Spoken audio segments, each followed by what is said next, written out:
listed in this series database. This is my source.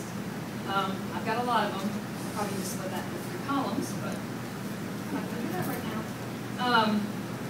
All of these pieces were documented by Save Outdoor Sculpture people, including James Earl Fraser's amazing work that he did out of limestone on this building. The medallions, the eagles on the sides. There's also, like I said, the pediments. I did not alphabetize this when I did it. You might recognize these from outside too. But look, there's no documentation about them on Wikipedia, but James Earl Fraser is only one of the greatest sculptors in American history, and it's on the freaking building here at the National Archives. These pieces could probably be blended in, instead of having their own independent page, to the National Archives page, which does not have anything to do with, it doesn't say anything about public art. The building, the sculptures, the pediments, and all the time and the energy put into designing these pieces, which is kind of bizarre. So whoever wants to work on that, I'll buy you a beer later. So blah, blah, blah, why are we doing this? Aside from utilizing Wikipedia as a platform that we all know and love, it's the ultimate way to share popular culture, which of course includes fine art, and to bring awareness about public art to people near and far, and to encourage a sense of ownership and care for this work. Ideally, we'd love to have conservators involved with various programs throughout the country to look at these pieces so we can get first-hand documents discussing each artwork and learn how to conserve these pieces. And also just to bring awareness. How many of you drive through DC or Arlington or whatever and don't even pay attention to the circles? You just complain about the traffic circles and you don't even notice most of the circles there. I know so much useless information that Wikipedians love from researching this stuff. Like, how many people have been to Union Station here? Okay. Now, do you know those Roman guards that they have up? Yeah. Do you know why they have shields, which aren't historically accurate? Because they have penises. And post-Victorian America didn't like penises on their sculptures, so they wanted to make them historically accurate back then, and they decided to add shields. So you can't see their, they made them morally accurate, thank you. Now, who would really know that? Morally accurate. There's a couple people know. There's even a website called Gay Art that talks about it, so you can check that out. It's pretty funny, like secretgayart.com or something weird. But yeah, so that's my goal, at least in DC, is to get people aware, to get people to care, and it's fascinating. I mean, I write articles about cemetery stones in Rock Creek Park, and these are people, we talk about going down to the archives and seeing the Civil War, millions and millions of records. I'm learning about people who were buried in these places who just happen to have freakishly insane monuments devoted to their death, and putting a face to these sculptures and putting it on the internet. And it's a pretty powerful and interesting thing, whether you care or not. A few people do. I am looking for a lot of help. I use Gowalla, as some of you may know, is a geolocation device. You can have it on your iPhone or Android. So I'm trying to figure out other ways to make people aware of public art and not just tell their friends what bar they're at when they check in. I use Flickr. We have a Wikipedia Flickr page, which the 4 of us, including a group now that started in Milwaukee, who's probably about, woo, Milwaukee, 75%, I mean, they've been having Do You Knows up on the freaking front page of Wikipedia for like the past 3 months. I haven't even gotten one up there yet. And obviously I know some useless and useful things. We have a Twitter feed. We love using social media to get people excited about public art. And I think, like I said, the National Archives needs documentation. We have over 1,200 public art articles tagged on Wikipedia. I myself, I've maybe built about, I don't know, 80, which is nothing compared to some of you, I'm sure. Most of these are stubs. I'd like to expand on them, but as we mentioned earlier, I can't, because the majority of my sources come from one person, unless I'm going to go sit in a freaking basement and dig through resources, and I just don't have time to do that as a master's student. But I encourage you to do so. Public art is the fastest growing commissioned style of art, so there's millions of pieces out there that aren't even documented in the series database, et cetera, and including works down the street here and across the street, the new Roxy Payne, the metal tree at the archive, at the National Gallery building. Oh, if you haven't seen that over there at the Sculpture Garden, you're missing out on one of the coolest new works. Anyway, we'd like to get more glam involvement. We are involved with Witty Llama, and he is great, obviously, because he's one of the leaders of the glam movement. I'm hoping to do more work with Smithsonian people. I am a Smithsonian contractor, and I've been writing a lot more about some Smithsonian pieces, like over at the Air and Space Museum. You'll recognize outside, I've written those wiki articles.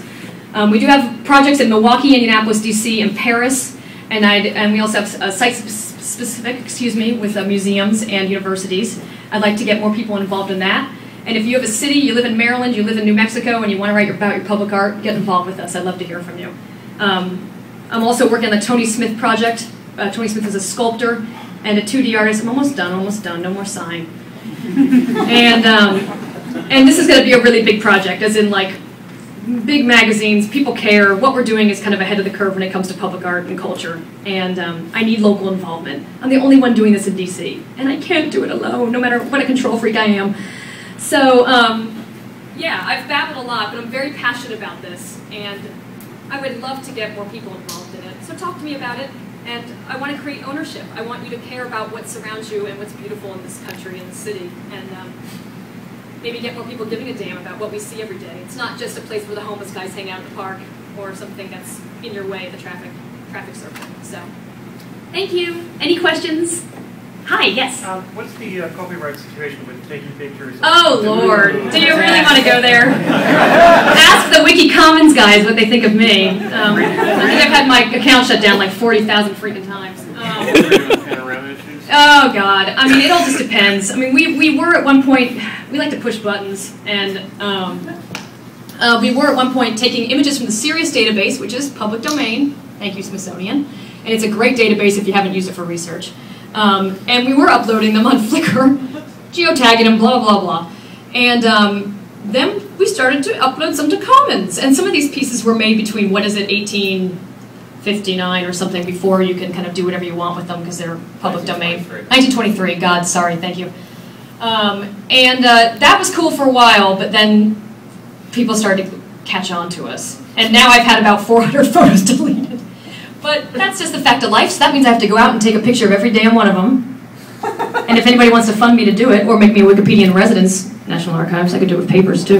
I need an internship for the summer. And that's basically it. I mean, they joke and they go, well, you can take a better picture, and you're going to upload it onto Wikipedia and use it in your article. Okay, well, I'm going to do it then. And then, I mean, it's just been a vicious cycle. And you can visit our talk page if you want to see that big old chaos that's erupted with copyright issues, with photographs, and ownership of public art, because artists own it, but then again, it depends on their contract, or it depends on the situation. And some people have had big stinks about it, but they just don't like a bunch of rebels taking charge, you know. So, anyone else? Yeah, hi. How easy was it for those students to edit Wikipedia? And did you use any special editing environments, or did it, like? Yeah, you know, I hate having. Oh, jeez. Oh, did I break it? Did I break the microphone? Whatever. I hate standing, being stuck standing. I wasn't actually directly involved with that class. I actually had other things to do, and I was not involved in it. They came up to me and proposed this project to me actually after I had already graduated. It's been a year now I've been involved with Wikipedia Public Art. It's only been around for a year and a half. But we do have, we took this as an opportunity, or my co-conspirators took that opportunity to kind of create this page, which is sort of like a dummies guide. On here's our we have templates that are so easy to work around. We've got information on how to upload it into Flickr. We've got, and it's so simple, the detailing, that you'd assume that these master's students were smart enough to do it, and luckily enough they were. I mean, I still find problems in their articles, but I don't have time to sit around and deal with it. But it seemed to go pretty well. None of them have ever really done anything since. That's the one sad thing. So out of 40 people, none of them could care less now. But they're doing it in other programs. They're doing it in Milwaukee now. They're doing it at IUPUI. We just did an entire documentation of all of the art inside and outside the Indiana State House. And it's gotten national recognition, and now is pretty much our work is becoming a basis for students to learn about how to incorporate Wikipedia, how to learn about public art, learn about collections management, and go from there. Yeah.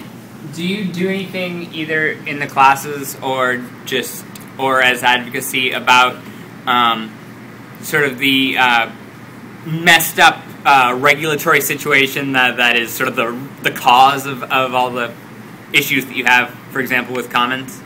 We haven't really. I mean, it's pretty much been just I know we have a young lady here in the room, but it's pretty much been a bitch fest between the four of us and Witty Llama, Liam, on our little mailing list that we have. We haven't really brought it up much, and from what I know that the other people, like I said, I haven't taught a class, I haven't sat in one, but from what I know with everybody else, it's really something that hasn't came up that much, and it hasn't been